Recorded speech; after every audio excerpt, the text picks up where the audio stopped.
نحمده ونصلي على رسوله الكريم اما بعد فاعوذ بالله من الشيطان الرجيم بسم الله الرحمن الرحيم رب اشرح لي صدري ويسر لي امري واحلل عقدة من لساني يفقهوا قولي۔ السلام علیکم ورحمۃ اللہ وبرکاتہ۔ ناظرین، پروگرام دعا کیجئے کے ساتھ آپ کی خدمت میں حاضر ہیں۔ آج ہم انشاءاللہ تسبیحات اور ان کی اہمیت کے بارے میں گفتگو کریں گے کہ اللہ سبحانہ وتعالیٰ کی تسبیح کرنے کا کیا فائدہ ہے۔ اس بارے میں ایک حدیث آتی ہے، ابو ذر رضی اللہ عنہ نے عرض کیا، یا رسول اللہ صلی اللہ علیہ وسلم، میرے ماں باپ آپ پر قربان، اللہ عز و جل کو کون سا کلام زیادہ پسند ہے؟ آپ نے فرمایا، جو اللہ تعالیٰ نے اپنے فرشتوں کے لیے پسند کر رکھا ہے، سبحان ربی و بحمدہ، سبحان ربی و بحمدہ۔ حقیقت یہ ہے کہ ساری مخلوق اللہ تعالیٰ کی تسبیح بیان کر رہی ہے۔ قرآن مجید میں آتا ہے، تسبح له السماوات السبع والارض ومن فیہن وَإِن مِّن شَيْءٍ إِلَّا يُسَبِّحُ بِحَمْدِهِ وَلَٰكِن لَّا تَفْقَهُونَ تَسْبِيحَهُمْ إِنَّهُ كَانَ حَلِيمًا غَفُورًا۔ ساتوں آسمان اور زمین اور جو کچھ ان میں ہے سب اس کی تسبیح کر رہے ہیں، بلکہ کوئی بھی چیز ایسی نہیں جو اس کی حمد کے ساتھ اس کی تسبیح نہ کر رہی ہو، لیکن تم ان کی تسبیح کو سمجھتے نہیں، کیونکہ ہر ایک کا اپنا اپنا انداز ہے۔ وہ بڑا بردبار اور معاف فرمانے والا ہے۔ سورۃ النور میں بھی اللہ سبحانہ وتعالیٰ فرماتے ہیں، أَلَمْ تَرَ أَنَّ اللَّهَ يُسَبِّحُ لَهُ مَنْ فِي السَّمَاوَاتِ وَالْأَرْضِ وَالطَّيْرُ صَافَّاتٍ كُلٌّ قَدْ عَلِمَ صَلَاتَهُ وَتَسْبِيحَهُ وَاللَّهُ عَلِيمٌ بِمَا يَفْعَلُونَ۔ کیا تم دیکھتے نہیں کہ آسمانوں اور زمین میں جو کچھ ہے اور فضا میں پر پھیلائے ہوئے پرندے سبھی کے سب یہ اللہ کی تسبیح کر رہے ہیں۔ ہر مخلوق کو اپنی نماز اور تسبیح کا طریقہ معلوم ہے، اور اللہ اسے خوب جاننے والا ہے جو وہ کرتے ہیں۔ بہت ہی خوبصورت آیت ہے جس سے یہ پتہ چلتا ہے کہ نمبر ایک، ساری مخلوق تسبیح کر رہی ہے، سب اللہ کے ذکر میں مشغول ہیں، ایک ذرے سے لے کر بڑے بڑے ستارے اور سیارے۔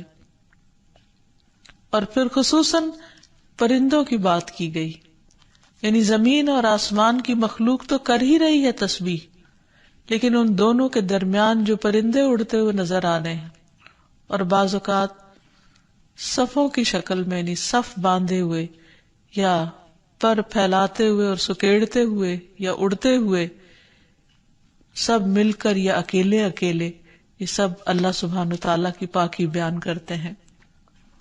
ویسے بھی آپ نے دیکھا ہوگا کہ صبح اور شام کے اوقات میں بڑے بڑے درختوں پر بیٹھے ہوئے ہزاروں کی تعداد میں پرندے یک زبان ہو کر اللہ سبحانہ وتعالیٰ کی تسبیح کر رہے ہوتے ہیں، ذکر کر رہے ہوتے ہیں۔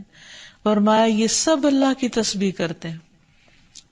تیسری بات یہ فرمائی گئی کہ ہر مخلوق کو اپنی نماز اور تسبیح کا طریقہ معلوم ہے۔ کس قدر دلچسپ اور خوبصورت بات ہے کہ پرندہ ہو یا چیونٹی ہو یا کوئی بڑے سے بڑا جانور ہو یا ستارہ اور سیارہ ہو، ہر ایک کو تسبیح بھی معلوم ہے، یعنی اللہ کا ذکر کیسے کرنا ہے، اور یہ بھی معلوم ہے کہ اس کا کام کیا ہے، وہ کیوں پیدا کیا گیا ہے، یعنی اس کو اپنے مقصد زندگی کا بھی معلوم ہے، اور پھر اللہ تعالیٰ کی عبادت اور اطاعت کے طریقے کیا ہیں، اس کے لیے کون سی راہیں مقرر کر دی گئی ہیں، یہ بھی اس کو خوب معلوم ہے۔ تو اس میں حیرت کی بات یہ ہے کہ اگر ساری مخلوق یہ جانتی ہے تو پھر انسان کا انجان بننا اس کے لیے کس قدر خطرناک ہے۔ اللہ تعالیٰ نے سب کچھ انسان کے لیے پیدا کیا، اور وہ ساری چیزیں انسان کی خدمت میں خوب لگی ہوئی ہیں، لیکن انسان کو جس کے لیے پیدا کیا گیا، انسان اس مقصد کو بھول گیا اور اپنے رب سے غافل ہو گیا. تو اس لیے اگر ہم تسبیح نہیں کریں گے تو ہم ساری کائنات سے الگ ہو جائیں گے. وہ سب تو اللہ کے وفادار، فرما بردار، تسبیح گزار، اور ہم اللہ سے غافل. یہ دل کیسے گوارا کر سکتا ہے؟ اس لیے زیادہ سے زیادہ اللہ سبحانہ و تعالیٰ کی تسبیح کرنی چاہیے. ایک حدیث سے یہ بھی پتہ چلتا ہے کہ چیونٹیاں بھی اللہ کی تسبیح کرتی ہیں. جب ایک موقع پر کسی نے چیونٹیوں کو جلا دیا تو اللہ سبحانہ و تعالیٰ نے ان سے یہی کہا کہ تم نے گروہوں میں سے ایک ایسے گروہ کو جلا دیا جو اللہ کی تسبیح بیان کرتا ہے، اور ویسے بھی آگ کا عذاب اللہ کے سوا کسی اور کو دینے کا حق نہیں. پھر اسی طرح جو کھانا ہم کھاتے وہ بھی اللہ کی تسبیح کرتا ہے. عبداللہ بن مسعود رضی اللہ عنہما بیان کرتے ہیں کہ ہم آپ صلی اللہ علیہ وسلم کے زمانے میں کھاتے وقت کھانے کی تسبیح سنتے تھے، یعنی نبی صلی اللہ علیہ وسلم سنوا سکتے تھے کہ کس طرح کھانا تسبیح کر رہا ہے.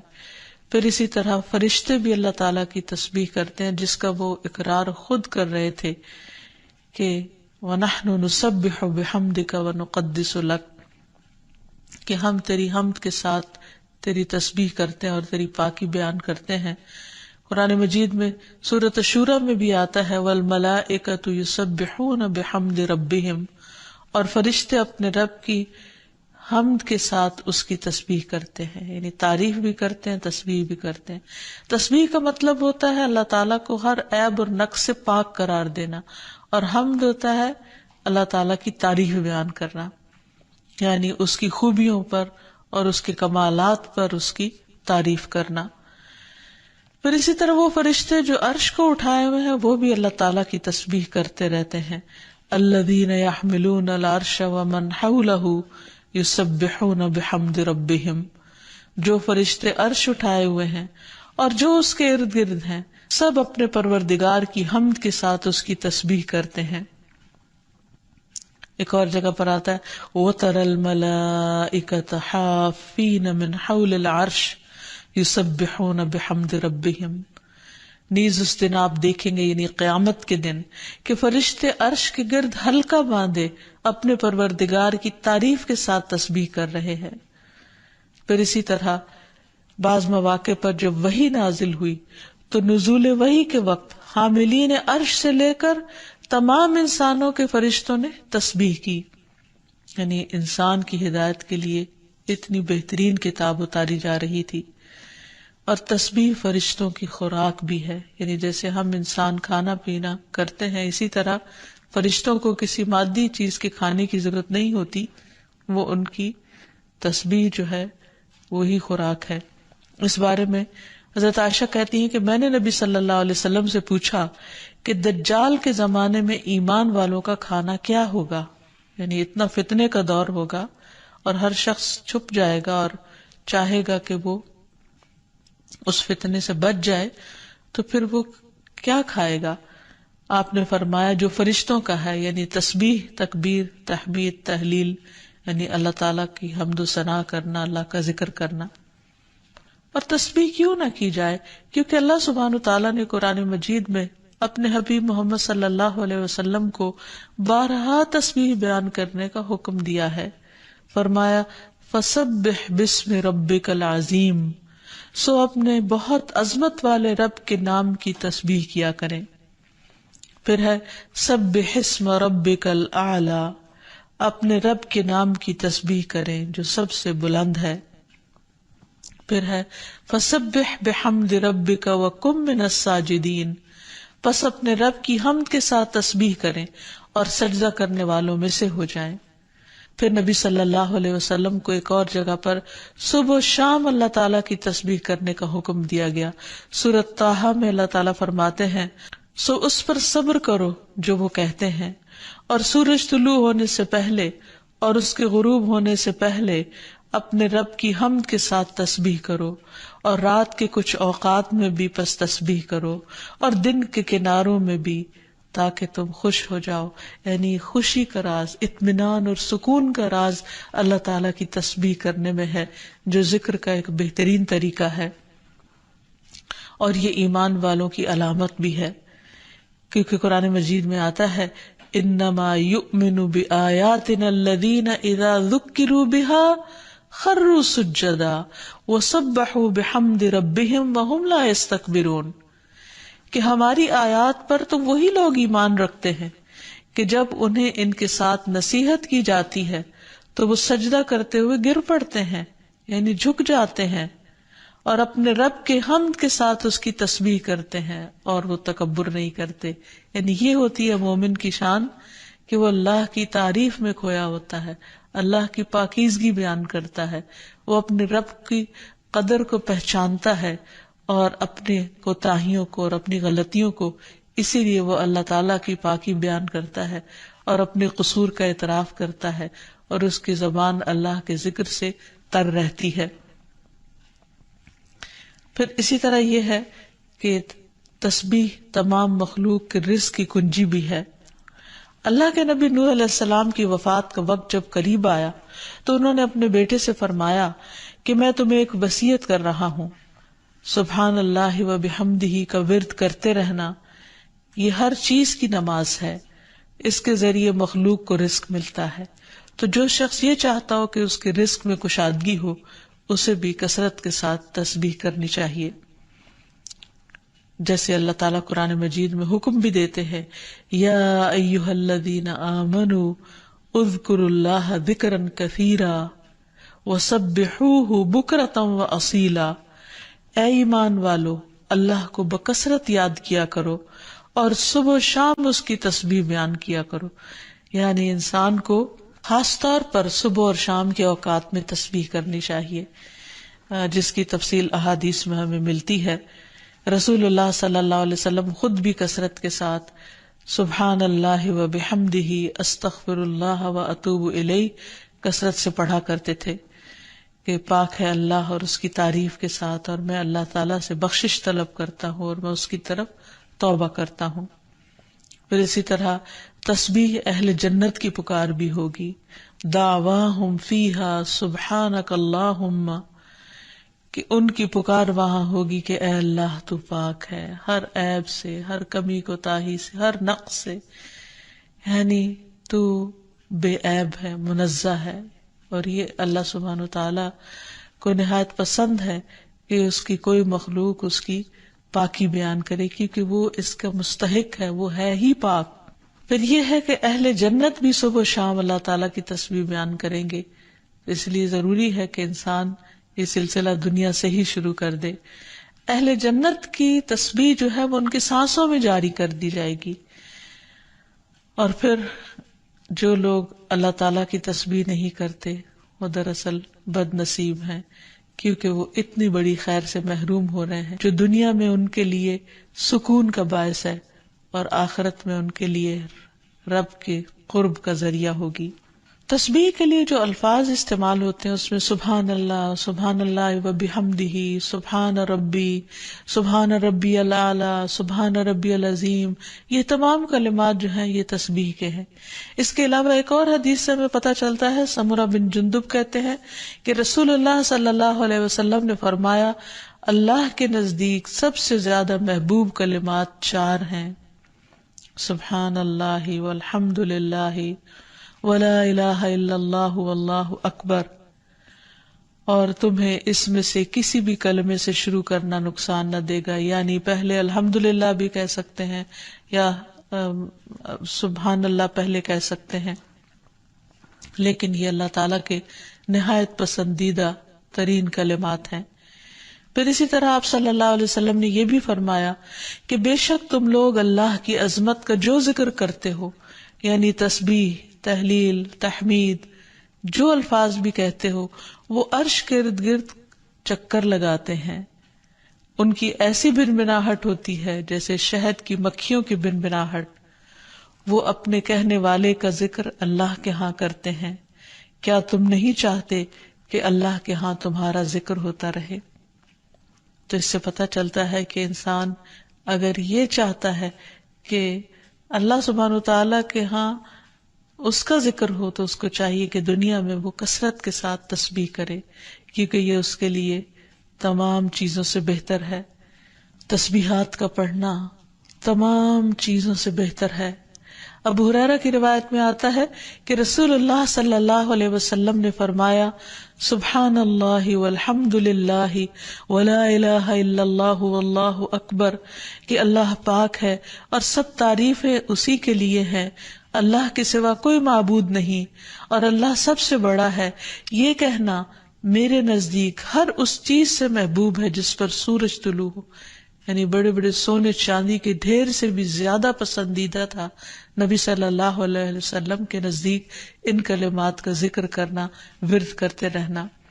پھر اسی طرح یہ کلمات جو زبان پر بہت ہلکے ہیں اور میزان میں بہت بھاری ہیں اور الرحمن کو بہت ہی پیارے ہیں، وہ ہے سبحان اللہ و بحمدہ، سبحان اللہ العظیم۔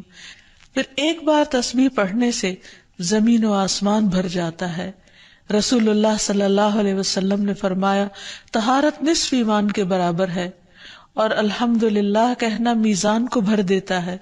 سبحان اللہ اور الحمدللہ کہنے سے زمین و آسمان کے درمیانی فضا بھر جاتی، یعنی کتنا فاصلہ ہے زمین و آسمان کے بیچ کا، لیکن انسان کیا اس کے لیے بھی اس کو کچھ مشکل ہے کہ اللہ سبحانہ و تعالیٰ کی محبت کے ساتھ پاکی بیان کرے اور تسبیح کرے، جس کا ریوارڈ اتنا بڑا ہے اس کے لیے۔ آج دنیا میں انسان کو وہ نظر نہیں آتا، لیکن کل قیامت کو انسان ایک ایک نیکی کا محتاج ہوگا، تو وہاں اس کو اس کی قدر آئے گی۔ اس لیے بہتر ہے کہ آج اپنے لیے انسان ذخیرہ اور سرمایہ اکٹھا کر لے۔ پھر اسی طرح انسان جب تسبیح کرتا ہے تو اس کے گناہ بھی مٹتے ہیں، یعنی ایک طرف اس کی نیکیوں میں اضافہ ہوتا ہے اور دوسری طرف اس کے گناہوں کو جھاڑنے کا ذریعہ بنتا ہے۔ انس رضی اللہ عنہ کہتے ہیں کہ رسول اللہ صلی اللہ علیہ وسلم ایک ایسے درخت کے پاس سے گزرے جس کے پتے سوکھ چکے تھے، آپ نے اس پر لاٹھی ماری تو اس کے پتے جھڑنے لگے، پھر آپ نے فرمایا، الحمدللہ وسبحان اللہ ولا الہ الا اللہ واللہ اکبر سے اسی طرح گناہ جھڑتے ہیں جس طرح اس درخت کے پتے جھڑے ہیں۔ پھر اسی طرح یہ 100 اونٹوں سے افضل عمل ہے۔ نبی صلی اللہ علیہ وسلم نے فرمایا، جس نے سورج طلوع ہونے اور اس کے غروب ہونے سے قبل 100 بار سبحان اللہ کہا تو یہ اس کے لیے 100 اونٹوں سے بہتر ہے، یعنی اتنی بڑی کمائی اور نیکیوں کا اتنا بڑا ذخیرہ ہے۔ پھر اسی طرح تسبیح کے کچھ اور کلمات ہیں کہ جن سے آسمان کے دروازے کھل جاتے ہیں۔ ابن عمر کہتے ہیں کہ ہم رسول اللہ صلی اللہ علیہ وسلم کے ساتھ نماز پڑھ رہے تھے کہ جماعت میں سے ایک آدمی نے کہا، اللہ اکبر کبیرہ والحمد للہ کثیرہ وسبحان اللہ بکرۃ واصیلا، تو رسول اللہ صلی اللہ علیہ وسلم نے فرمایا، اس طرح کے کلمات کہنے والا کون ہے؟ جماعت میں سے ایک آدمی نے عرض کیا، اے اللہ کے رسول، میں ہوں۔ آپ نے فرمایا کہ مجھے تعجب ہوا کہ اس کے لیے آسمان کے دروازے کھولے گئے۔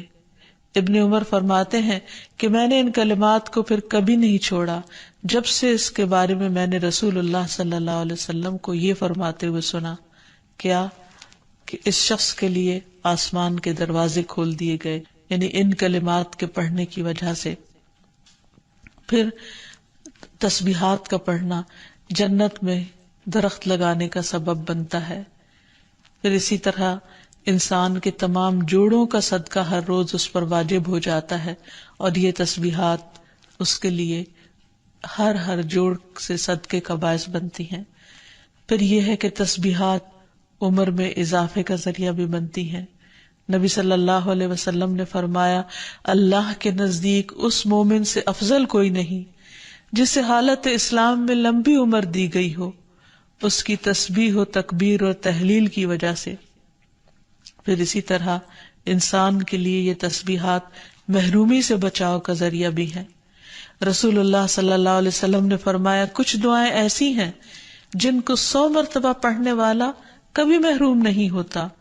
سبحان اللہ والحمد للہ ولا الہ الا اللہ واللہ اکبر، یعنی جب انسان کو کوئی حاجت ہو، کوئی ضرورت ہو، کوئی مشکل ہو، کوئی پریشانی ہو، تو اللہ سبحانہ وتعالیٰ کا ان الفاظ کے ساتھ ذکر کرنا شروع کر دے، تسبیح کرنا شروع کر دے، کیونکہ یہ باقی رہنے والی نیکیاں ہیں اور دنیا میں بھی انسان کو فائدہ دیتی ہیں اور آخرت میں بھی انسان کے لیے آگ سے بچاؤ کا ذریعہ ہے۔